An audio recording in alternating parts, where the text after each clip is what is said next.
Good evening, everyone, and to our beloved teacher, Ma'am Bernardo. I'm Venerando Bueno, the host of the night and the leader of Group A in Section Alpha.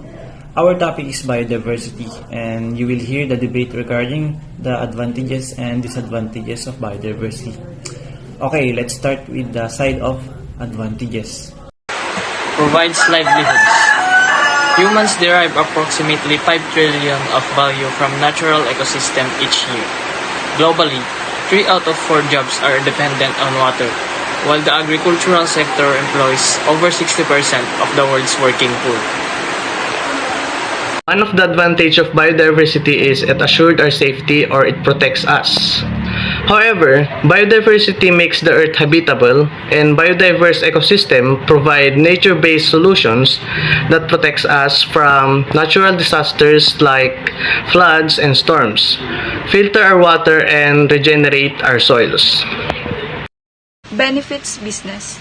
According to the World Economic Forum's recent Nature Risk Rising report, more than half of the world's GDP, trillion, is highly or moderately dependent on nature. Ecological life support.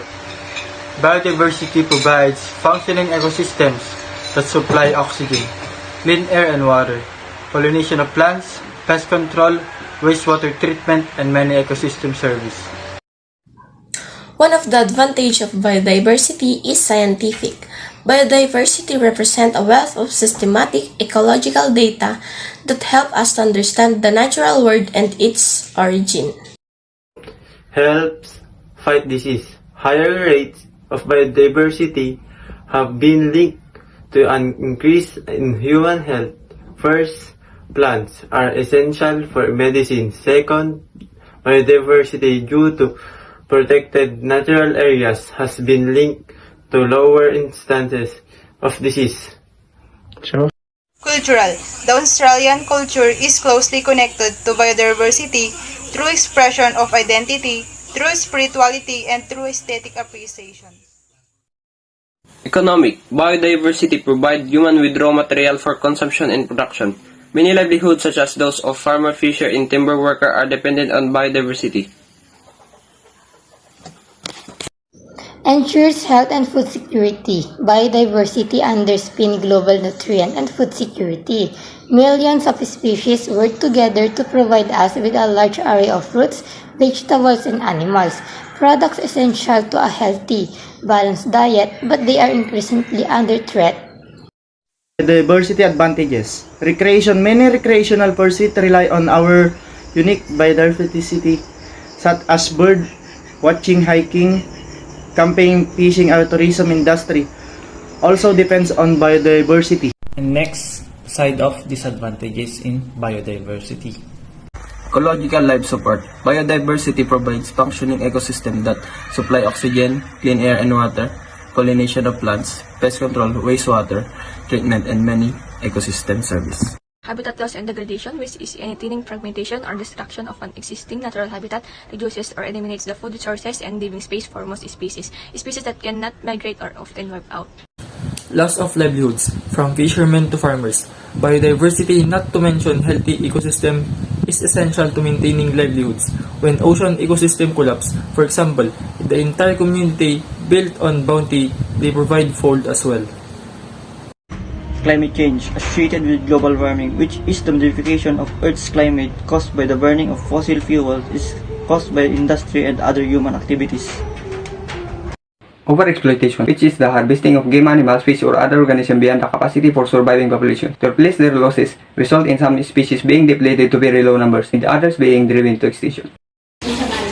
Pollution, which is the addition of any substance or any forms of energy to the environment at the rate faster that it can be dispersed, diluted, decomposed, recycled, or any stored in some harmless form contributes to the biodiversity loss by creating health problems in exposed organisms. In some cases, exposed many occur in dust high enough to kill outright or create reproductive problems that threaten the species' survival. Economic cost of lost biodiversity. The monetary value of biodiversity around the world. In terms of ecosystem services, functions like pollination, irrigation, soil reclamation, and other things that would have to be paid for it, nature couldn't take care of it on its own. Invasive species are non-native species that significantly modify or disrupt the ecosystems they colonize, may outcompete native species for food and habitat, which triggers populations decline in native species. Losing sight of nature. Beyond the utility of nature, of course, is the value of nature to humanity. While an understanding of the science of the natural world does not diminish its grandeur, the physical deflation of it certainly does. Reduce food security. Reduction of biodiversity do not occur only during deforestation or through poaching. The introduction of new species is in another culprit. Okay, that would be all. Thank you for listening.